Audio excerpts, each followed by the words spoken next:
In the rural villages of Indonesia, a chicken coop is more than just a structure. It is often a vital source of food and a cornerstone of income. It represents security and survival. But in the quiet hours of the night, this place of life and livelihood becomes the stage for something deeply unsettling.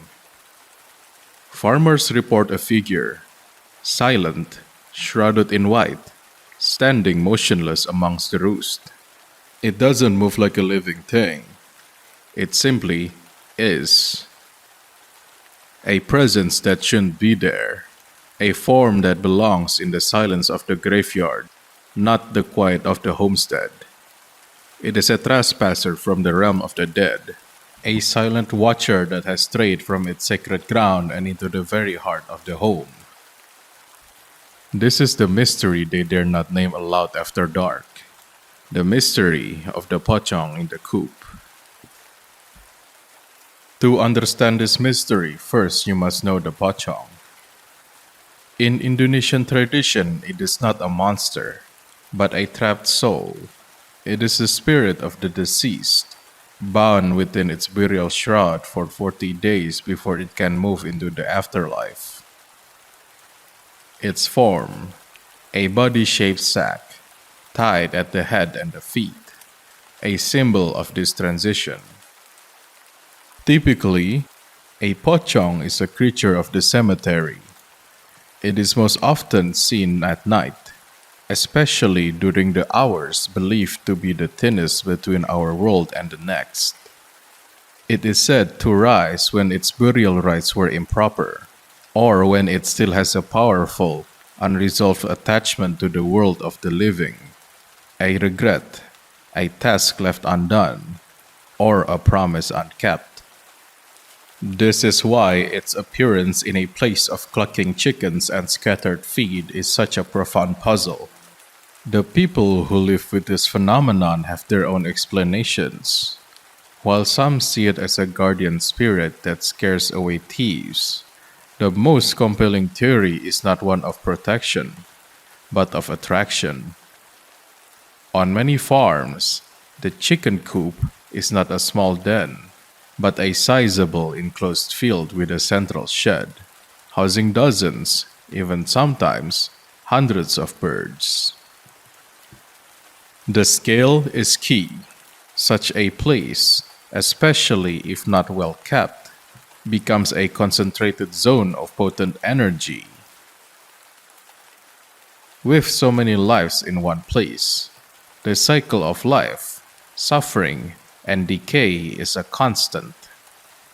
When chickens fall ill or die, their collective suffering creates a palpable force. A pocong, a soul already untethered from its grave and trapped in a state of want, is drawn to this energy. The theory suggests a grim ritual.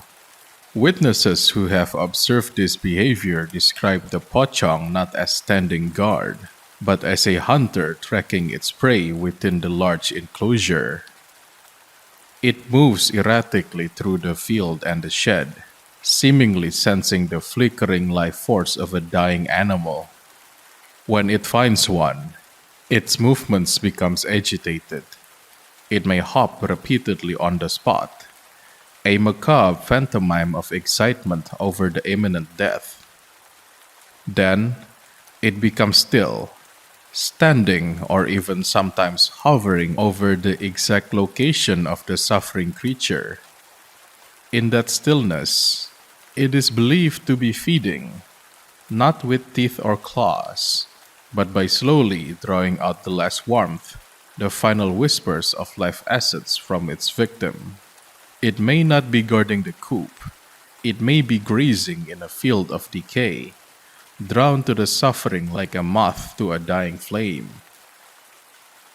For the farmers who sees it, the theories fall away, replaced by a cold, simple fear.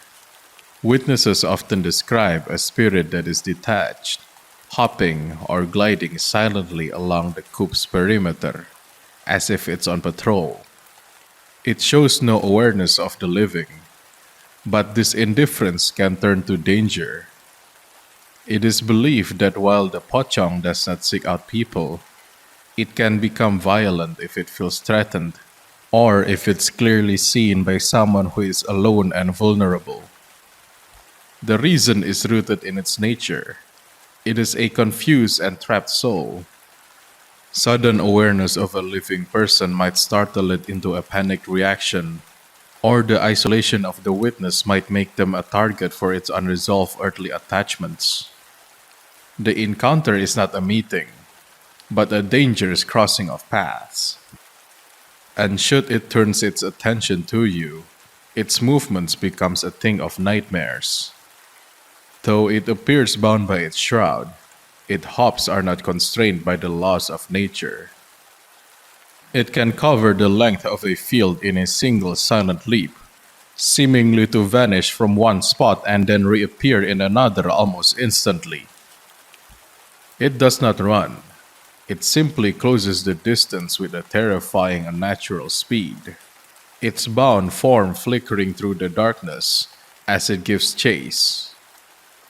To be hunted by it is to be pursued by something that is both clumsy and impossibly swift, a paradox that shatters any hope of escape. Again, for a farmer who sees it, the theories fall away, replaced by a cold, simple fear. To understand this, one need only listen to the story of a man like Mr. Darwis, or in Indonesian, Pak Darwis. Returning to his isolated home on the hill one gloomy evening, Pak Darwis was exhausted. After he ate a simple meal of fried plantain, he settled into his rattan chair, turned on his TV, lit up a cigarette, and soon fell asleep to the sound of light rain.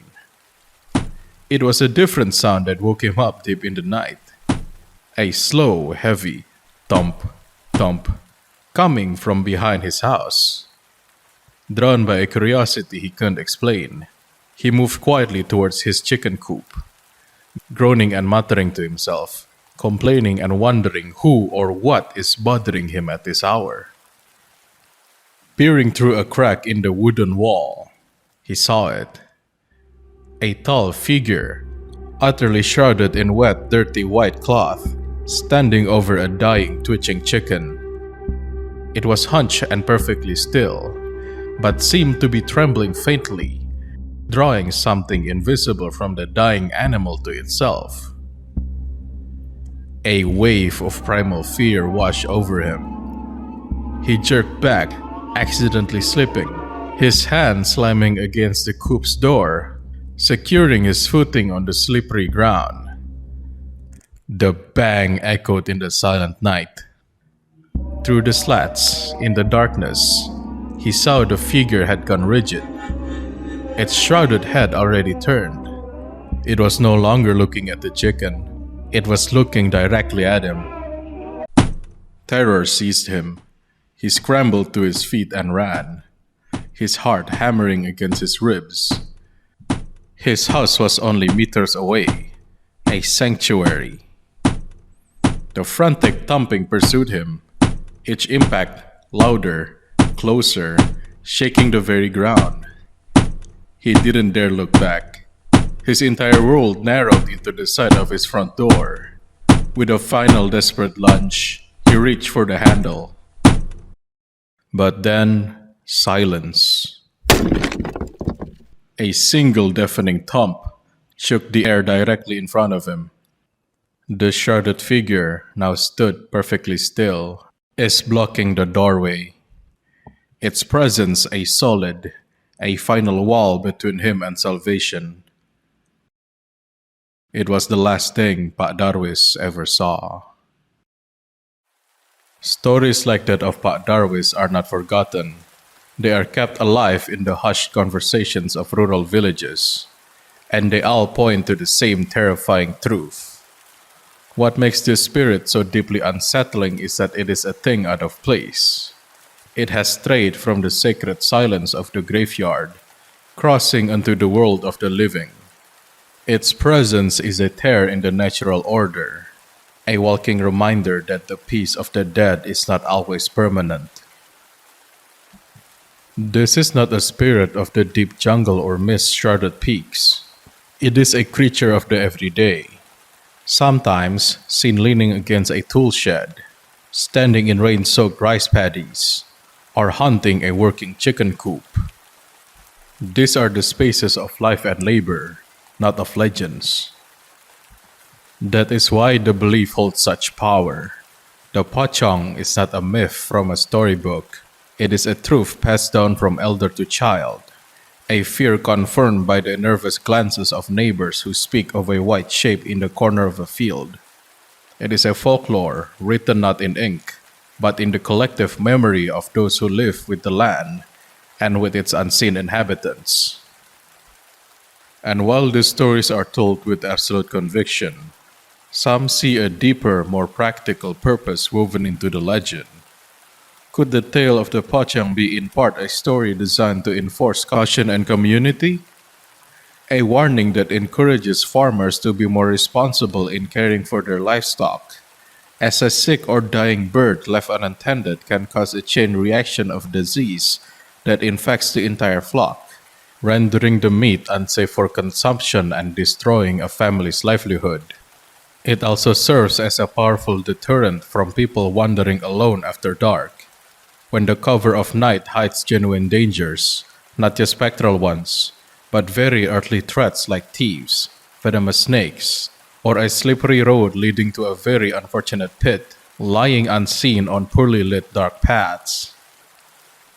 In a place where the darkness is truly dark, the fear of the supernatural can be a stark and perhaps a life-saving reminder of the very real perils that darkness conceals. And so, life goes on. The mystery leaves no physical evidence, but it weighs heavily on daily life. It's in the dread of the evening check, the reluctance to go out alone after dark, and the shared looks between neighbors who know the same stories. The coop is still the source of their food and income, but it is also a source of anxiety. They are left to manage a terrible dilemma. Their livelihood depends on a place that now hosts a presence which is at best unpredictable, and at worst a direct threat. And so the story stands as a part of the landscape. The Pocong in the coop is no longer just a ghost story, it is a condition of life. The farmers cannot simply abandon their coops, and the spirits that are drawn by forces they cannot control does not leave. They are bound together in an uneasy coexistence. The farmers are left with a simple, hunting reality. They must live and work alongside the presence they do not understand, sharing their land with an uninvited and often unwanted tenant from the world of the dead. And so, the legend endures, not just as a story, but as a stark warning. If you ever find yourself building a chicken coop, remember the tales from these villages. Tend to your flock with diligence. Keep the coops clean, the birds healthy, and the ground secure. Because, as the elders say, a place of neglect and suffering does not just attract flies and disease. It can attract something else. Something drawn to decay. Something that should remain in the ground. A place of death may just call out to the dead, and you may not like what might answer.